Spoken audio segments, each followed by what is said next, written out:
Hello students, warm welcome. This is the video regarding class 9th science chapter number 3 and 4.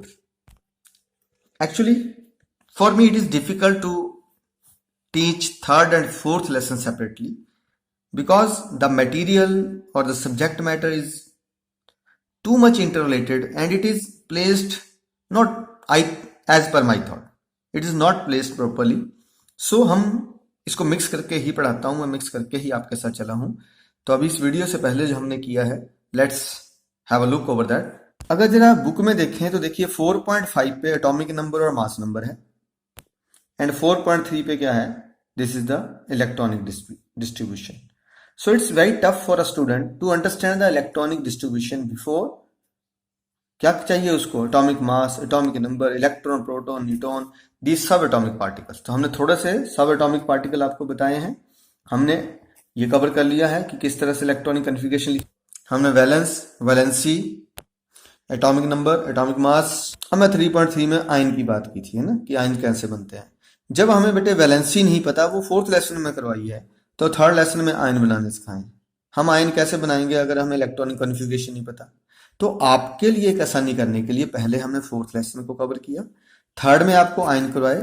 Ions के साथ साथ chemical formula कैसे लिखते हैं ये कवर हो चुका है। विद द केमिकल फार्मूला हमारे पास क्या बन जाते हैं, मॉलिक्यूल्स बन जाते हैं। अब हम उन पहले मॉलिक्यूल्स पे स्टडी करते हैं, देन कुछ चीजें उनसे अलग हैं, जैसे एवरेज एटॉमिक मास है, आइसोटॉप है, आइसोबार, सबसे बात करेंगे। From the discussion in the previous videos we came to a point that every atom tries to get a fulfill configuration so that it will become stable। हमने पिछली videos में ये समझा कि कोई भी एलिमेंट है वो चाहता है कि उसकी फुलफिल कॉन्फ़िगरेशन हो जाए, उसका जो आउटर मोस्ट ऑर्बिटल है वो पूरी तरह से भर जाए ताकि एक वो स्टेबल स्टेट में आ जाए। जब भी वो स्टेबल स्टेट में आता है तो या तो आयन बना रहा है बेटे, जब आयन बन रहे हैं, कैटायन एंड एनायन कंबाइन हो रहा है आयनिक बॉन्ड से, क्या बन रहा है, कोई मॉलिक्यूल बन जाता है। या हमने पढ़ा था नॉन मेटल और नॉन मेटल आपस में क्या करते हैं, they form the sharing pairing of the electron and they form covalent bonds. तो वो क्या बना लेते हैं, कोवेलेंट बॉन्ड बना लेते हैं, राइट। अब हम इन्हीं कंसेप्ट्स पे काम करेंगे।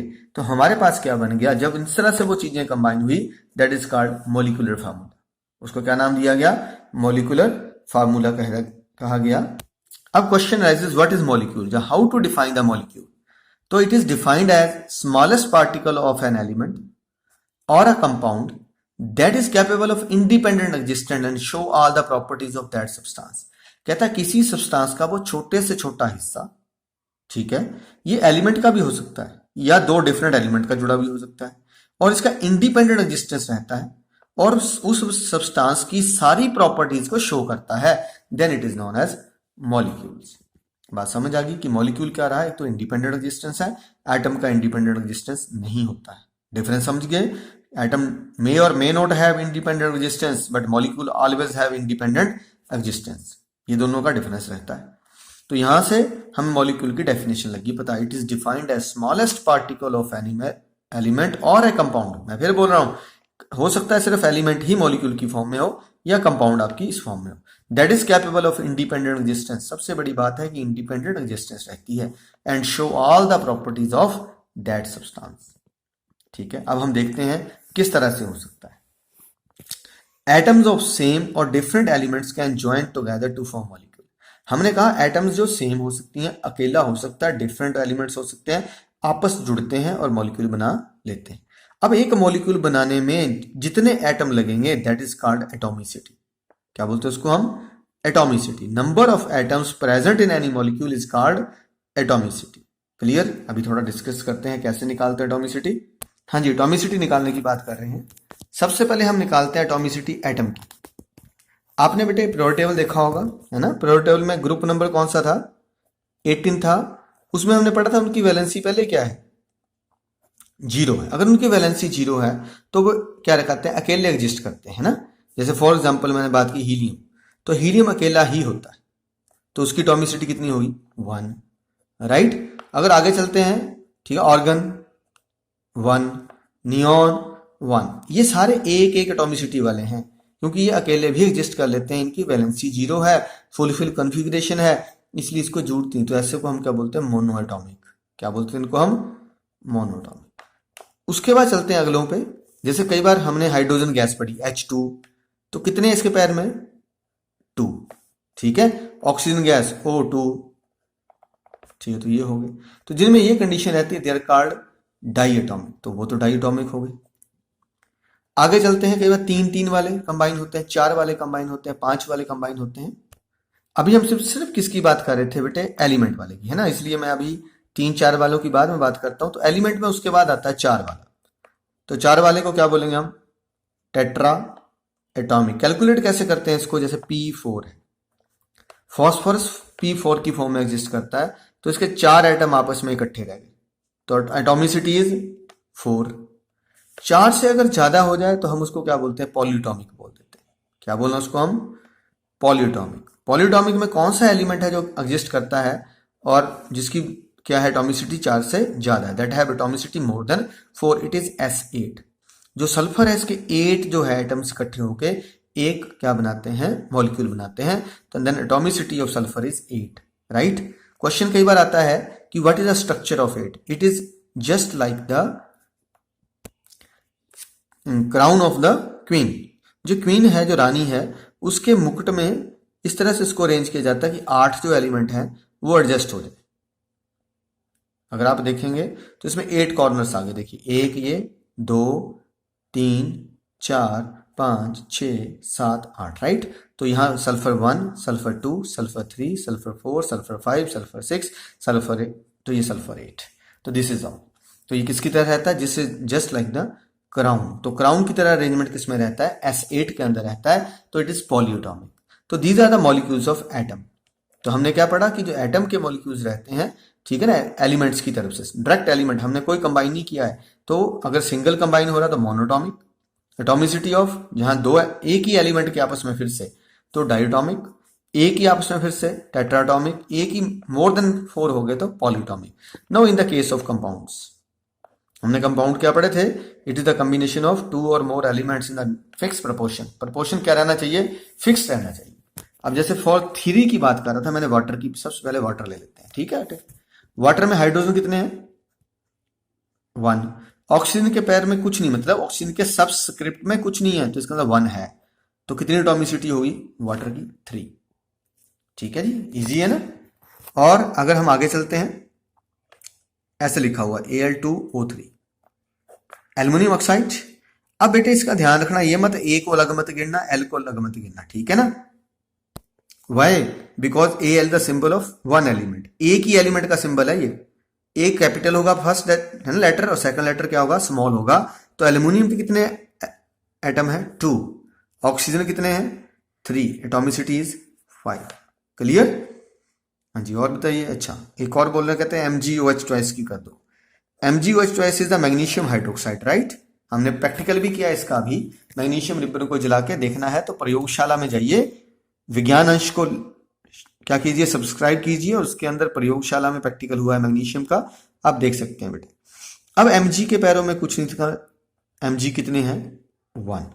लेकिन OH2 में देखिए, अब ये एक पॉलीएटॉमिक आयन है, ठीक है। We had gone through about the polyatomic ion the previous video. क्या पढ़ा था, the group of the element that have net charge is known as polyatomic ion.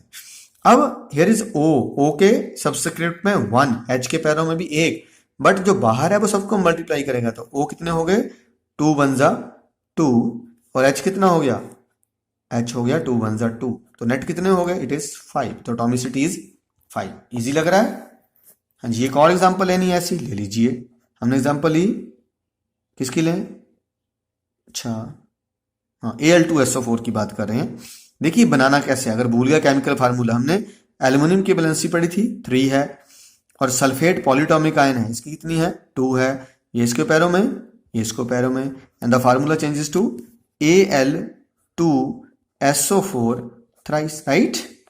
अब देखिए एल्युमिनियम के कितने एलिमेंट एटम है, 2। सल्फर का कुछ नहीं तो 1। अब इसको एक नहीं पढ़ना है, दोनों ही कैपिटल हैं, दैट्स वाई सल्फर अलग है, ऑक्सीजन अलग है, तो 1 into 3 कितना हो गया, सल्फर इज 3। ऑक्सीजन 4 into 3 कितने हो गए, 12। तो एटॉमिसिटी कितनी होगी, 12 और 3 15 और 2 17। तो इस तरह से हम क्या निकाल सकते हैं, एटॉमिसिटी निकालते हैं। आई होप प्रैक्टिस कीजिएगा, बहुत आसान है। तो फर्स्ट पार्ट में डेफिनेशन पढ़ लीजिएगा। मॉलिक्यूल्स ऑफ एलिमेंट किसको बोलेंगे, मॉलिक्यूल ऑफ सेम एलिमेंट, जिनमें सेम ही एलिमेंट हो, या तो वन एटम होगा या मोर देन वन होगा। अगर वन एटम है then it is noble gas, बताया नोबल गैस वाला। अब दो हो सकती हैं, ये सब में दो दो है तो एटॉमिसिटी 2 होगी। 4 होगी फॉस्फोरस में, टेट्राएटॉमिक हो गया। ज्यादा चले गए तो पॉलीएटॉमिक हो गया। तो थोड़ा राइट अप है उसका। This is the molecules of compound, right. जब हम किसी को भी कंबाइन करेंगे, आपको 2-3 एग्जांपल दिए हैं मैंने करके, आप वहां से समझ चुके होंगे किस तरह से निकालना है। आफ्टर दैट जब मॉलिक्यूल बन गया तो अब एक नया कंसेप्ट आ गया, that is called molecular mass. Molecular mass क्या, हमने एटम के बारे में तो बहुत पढ़ा कि ऐसे लिखते हैं, नीचे उसका एटॉमिक नंबर रहता है, ऊपर उसका मास रहता है। याद रखिएगा, नीचे नंबर ऊपर मास, राइट। थोड़ी मेरे से एक वीडियो में थोड़ी गलती हो गई है तो रेक्टिफाई कर रहा हूं। तो यहां क्या रहता है, नीचे एटॉमिक नंबर और ऊपर एटॉमिक मास रहता है। लेकिन ये मॉलिक्यूलर मास क्या हुआ, तो मॉलिक्यूलर मास ये है कि किसी भी कंपाउंड में जितने एलिमेंट रहेंगे, ठीक है, उतने उनके मास को क्या करना है, हमने जोड़ देना है।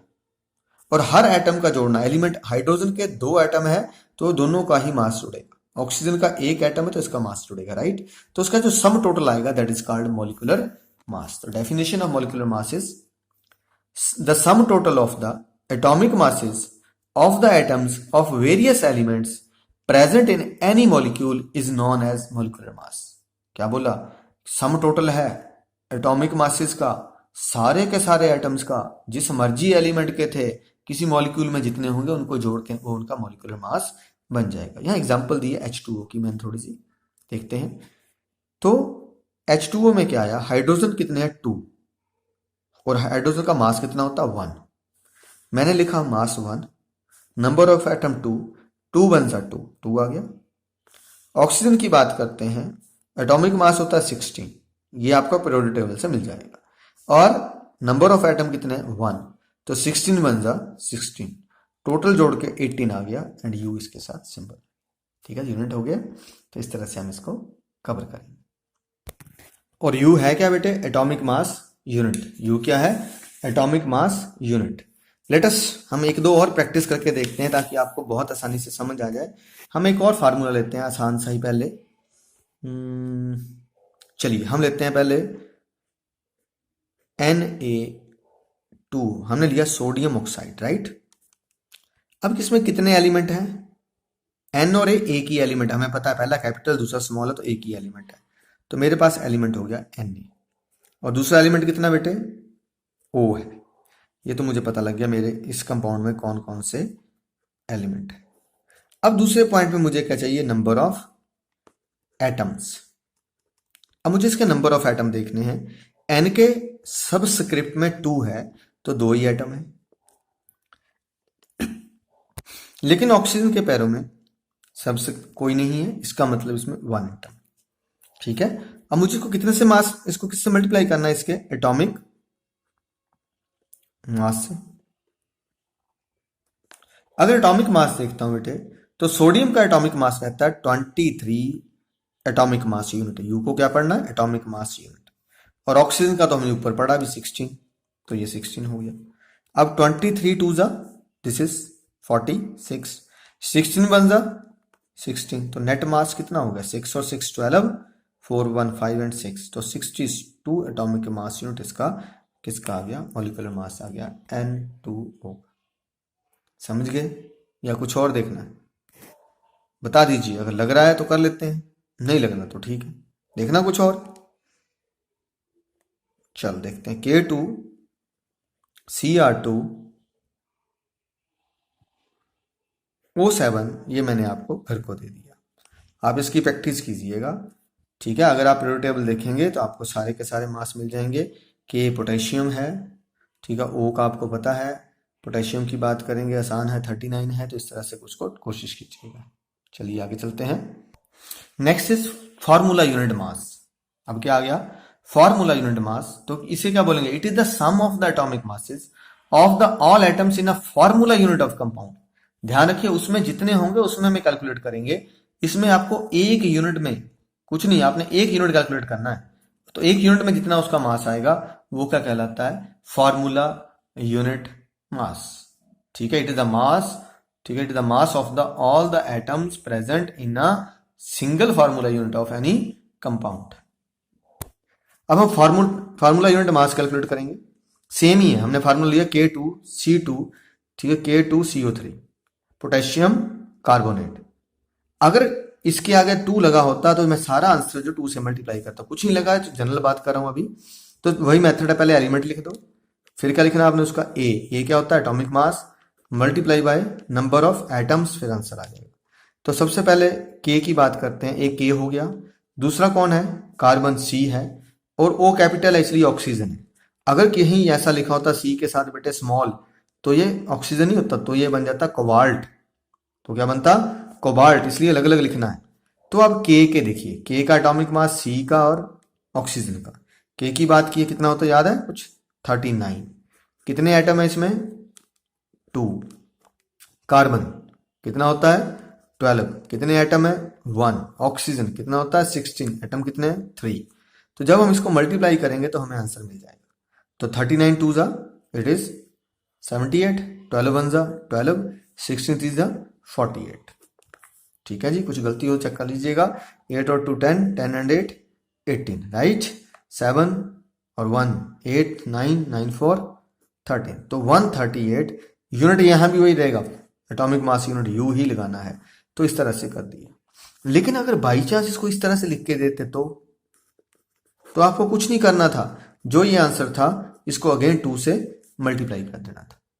ठीक है, तो ये डबल हो जाना था, कितना हो जाना था 8 2 16, ऐसे 8 2 16, 3 2 6 और 1 7, 2 1 2। तो ये बन जाता था, और कुछ नहीं करना है। This is called formula unit mass. फिर से आपको मैं पीरियोडिक टेबल दिखा रहा हूं, उसका कारण है बेटे। जब आप पीरियोडिक टेबल को देखो, देखिए किसी का भी पीरियोडिक जो मास एटॉमिक मास देखो 91.2, 92.9, 95.9, ठीक है, ये 100, 101.1, ये पॉइंटों में है। दिख रहा है आपको सबका, राइट, दिख रहा है। अभी हम ऑक्सीजन की भी बात कर रहे थे, अगर ऑक्सीजन पर भी जाते हैं तो देखिए वह क्लियर कुछ 16.0, 19.0, 14, 12, 10.8, राइट। कुछ ये पॉइंटों में क्यों रहता है, इससे बात करते हैं। जब पीरियोडिक टेबल में हमने कहा कोई भी एलिमेंट होगा इस तरह से एग्जिस्ट होगा, ए जेड नीचे क्या होगा उसका एटॉमिक नंबर, ऊपर क्या होगा मास। और मास हमने क्या बोला, mass is equal to proton plus neutron. जब प्रोटॉन न्यूट्रॉन पूरे पूरे होंगे, ऐसे थोड़ा होगा आधा 1/2 प्रोटॉन, ठीक है, 2/3 प्रोटॉन, जब वो कंप्लीट है तो मास जो होना चाहिए वो तो होल नंबर में होना चाहिए, 2 5 7 11 ऐसे होना चाहिए। Then why the atomic mass is in the points whenever we observe the periodic table। ऐसा इसका क्वेश्चन का आंसर को ये पूछ ही ले भाई, मास इज रिप्रेजेंट डेसिमल्स, तो उसका because average atomic mass is shown there. क्या दिखाया जाता है, एवरेज एटॉमिक मास होता है बेटा। And what is average atomic mass, it is the average mass of all the naturally occurring atoms of that element.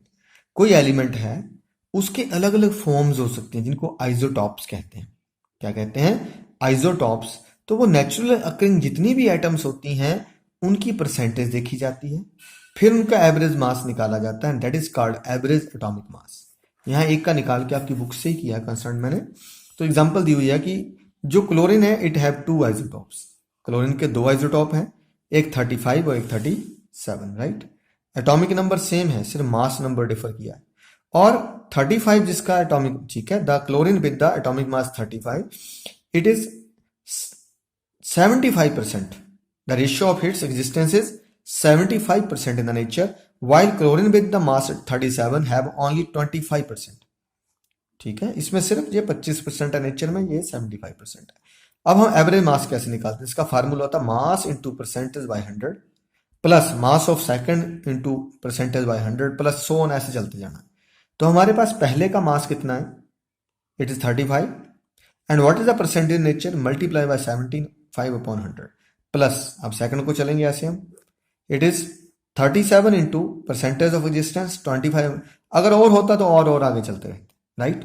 जब हम इसको सारे को कैलकुलेट कर रहे हैं तो हमारे पास वैल्यू आई है 35.4 एटॉमिक मास यूनिट।